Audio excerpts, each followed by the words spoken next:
The LinkedIn Podcast Network is sponsored by TIAA. TIAA makes you a retirement promise, a promise of a guaranteed retirement paycheck for life. Learn more at TIAA.org/promises pay off. LinkedIn presents.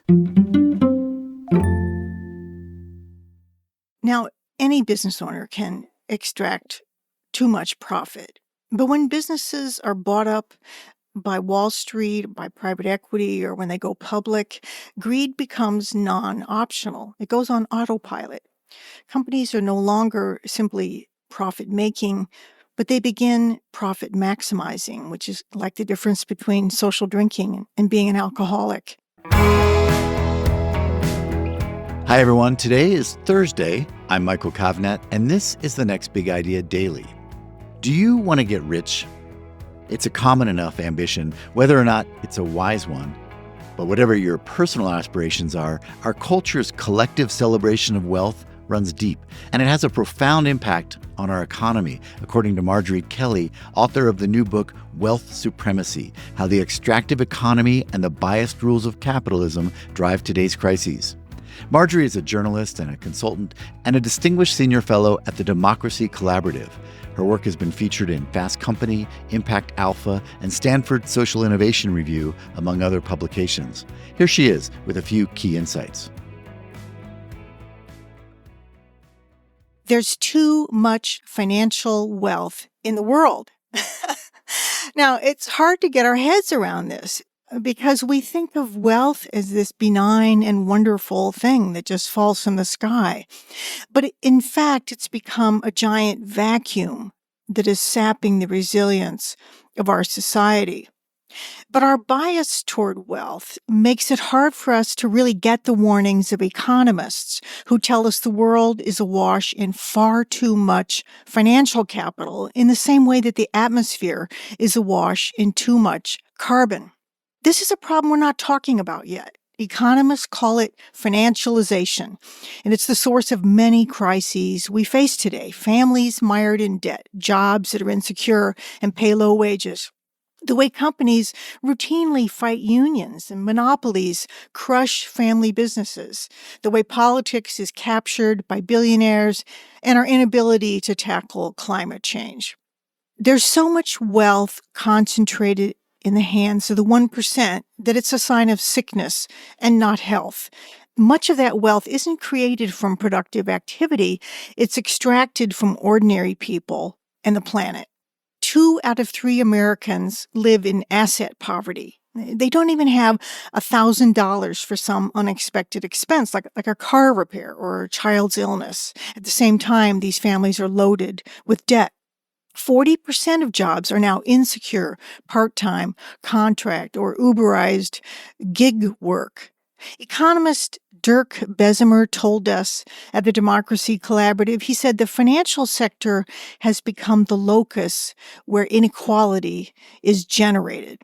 It doesn't have to be this way. In Cincinnati, we can see how the extractive economy is working and how we can stop it by using investing for the public good. In 2008, after big capital financialized mortgages and nearly brought down the global economy, American families lost more than $7 trillion in home equity. Now, those foreclosed houses, guess who's snapping them up? It's big capital. It's out there buying 1 in 5 homes in Cincinnati, maximizing profits by neglecting maintenance, raising rents, doing aggressive evictions. The city of Cincinnati stepped in to stop this financialization. It issued a $16 million bond to buy 200 houses from private equity. And this is a way that it's building local resilience. It's keeping rents low, it's taking care of maintenance, and it's training these renters to become homeowners. This is how a locally rooted economy with ownership in broad hands is being built. It's an example of how we, the people, can build an economy for all of us. Wealth inequality is driven by wealth supremacy. It's the idea that wealthy people matter more than the rest of us and that the aim of our economy is creating more income for the wealthy and for big capital. We don't recognize financialization as a problem because we view the world through the lens of what I call capital bias. Like racial and gender bias, it's a way of defining benefit to one group as normal and ordinary. And until we name bias, it remains invisible. Capital bias or wealth supremacy is embedded in various myths of extractive capitalism that I take apart in my book. Each one is fundamentally flawed, you might say ridiculous when you look at them, and they work against a truly democratic economy. There's a myth of maximizing, that no amount of financial wealth is ever enough. We call it return on investment, and it's ideally maximum, limitless, and perpetual. There's a myth of fiduciary duty, that the most sacred duty is that owed by the managers of wealth to the owners of wealth. This is the duty to protect and expand capital, which tells money managers ignore the consequences to society or the planet. There's a myth of corporate governance, where workers are not members of the corporation. Only capital is considered a member, while workers are creating the wealth that capital extracts. There's a myth of the income statement.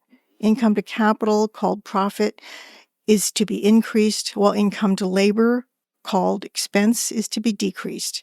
These are implicit rules of the income statement that every corporation uses. The myth of materiality. The gains to capital are real, called material, while social and ecological damages are not real, not material, except to the extent that they affect capital. This is among the rules of corporate and financial accounting. There's a myth of the free market, that democracy is to be subdued, for it's the enemy of the independence and power of wealth. There shall be no limits on the field of action of corporations and capital. We call this a free market.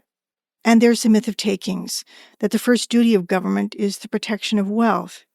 The U.S. Constitution prohibits takings from the property elite, while that elite may take from others at will.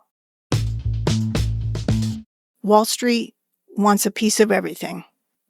If Wall Street financialized mortgages and then houses, it's doing the same with healthcare, buying up elder care homes and rural hospitals, cutting staff, reducing services. It's doing it with newspapers, extracting every dime of profit until these papers die.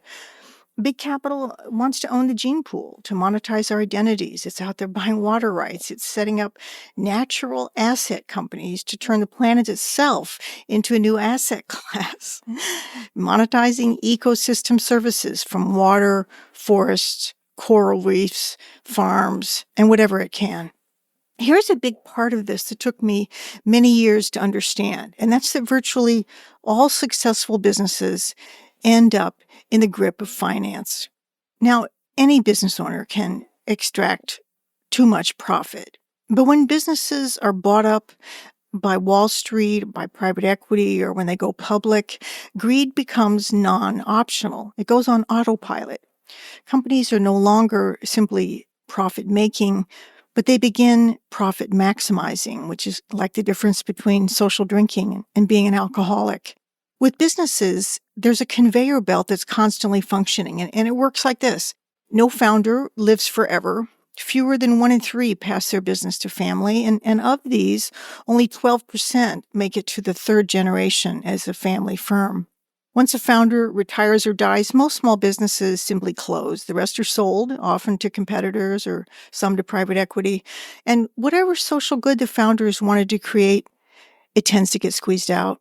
I saw this happen at Smith & Hawken. It was a gardening supply company co-founded by Paul Hawken, who wrote the book, The Ecology of Commerce. This mission-driven firm grew to have 22 stores, and then its founders sold to a large investment firm, only to see their company sold over and over and over again, until the founders started telling their friends, please don't shop there anymore. Its ecological mission was gone. Today, Smith & Hawken is just a brand at Target.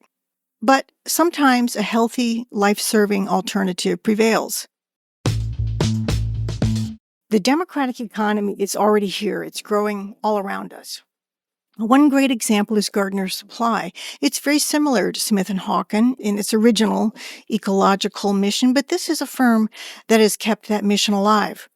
It's 100% owned by its workers, and it's a B corporation, which means ecological and social mission is embedded in the way the firm is governed.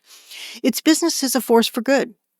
Gardner Supply located itself deliberately next to the Intervale, which is a 700-acre floodplain which had become a dumping ground because the company wanted to clean it up. They pulled 1,000 tires and 350 abandoned cars out of this, and they turned it back into a rich agricultural zone and are helping young farmers get a start there. There's more than 500,000 pounds of food that now comes out of this area, and people come from around the world to visit this crown jewel of the local food movement. In Gardner Supply, we can see an alternative to the conveyor belt that's feeding all firms into the grip of big capital. Through broad-based ownership and embedded public purpose, this company has become a living system. It's designed to benefit the larger living system of society and the earth. In a democratic economy, all companies would look like this. At the same time, all investing should have a social and ecological benefit built right into it. We need land, housing, water, electricity services, all broadly and locally owned in the public interest. And like the 15% of forests, they're now controlled by indigenous and community groups worldwide in a model that the UN says is vital for protecting endangered species. Or like the 85% Americans who now get their water from municipally owned utilities, and evidence says they're getting better service at lower cost than with privatized water. The models we need are here, and it's policy that can scale them up.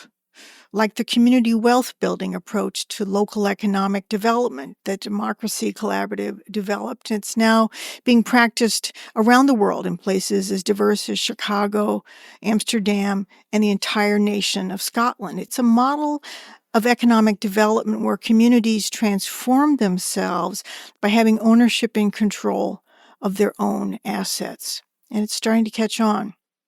Yet even as we build the positive, we also need to turn and rein in financial extraction. And that begins by seeing it clearly, understanding what it's doing to our society. And I'll turn to that in the final insight I'd like to share. The metric of GDP doesn't tell us what's really going on. This figure of GDP is almost quaint in today's financialized economy. It's like using a rotary phone in the era of cell phones. New kinds of national reporting are needed. Bear with me a moment as I explain why. GDP, gross domestic product, that represents the real economy, the world of jobs and purchasing, all the flows of income and spending. But sitting atop this real economy is the sphere of finance, the combined total of all financial assets like stocks, bonds, business equity, other kinds of debt. This financial sphere in the U.S. is now 5 times the size of the real economy. In other words, financial assets dwarf GDP. And yet, as massive as they are, the operating system of our economy says those assets need to keep growing. That's the first myth. No amount of wealth is ever enough. In our financialized world, one way finance grows these days is by extracting from the rest of us. At the Democracy Collaborative, we commissioned research by economists who looked at the United Kingdom. It's an economy very similar to the U.S. And they found that more and more of GDP is being siphoned off by finance. In 1970, finance took 13% of GDP. Today, it's taking 33%.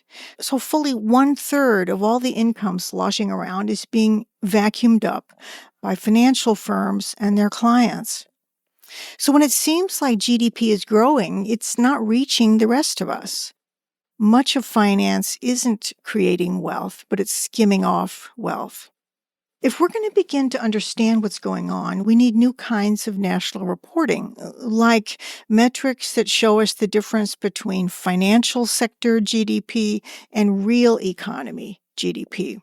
If we're going to move beyond a world of wealth supremacy, if we're going to dismantle financialization, we need to name what's going on. We need to see it and measure it. If we're going to break the cycle of financialization, we need solutions that both stop financial extraction and build a democratic economy that's based on recirculating wealth, keeping it in broad hands, keeping it locally rooted as a way to create stability and broad prosperity for the majority of us. Thank you, Marjorie. Well, that's our show for today. If you've been enjoying it, please take a moment to leave a rating or review in your podcast player. Thanks so much. And come back tomorrow when I'll wrap up the week with psychologist and neuroscientist Christian Jarrett, author of Be Who You Want, Unlocking the Science of Personality Change. I'm Michael Kovnat. See you tomorrow.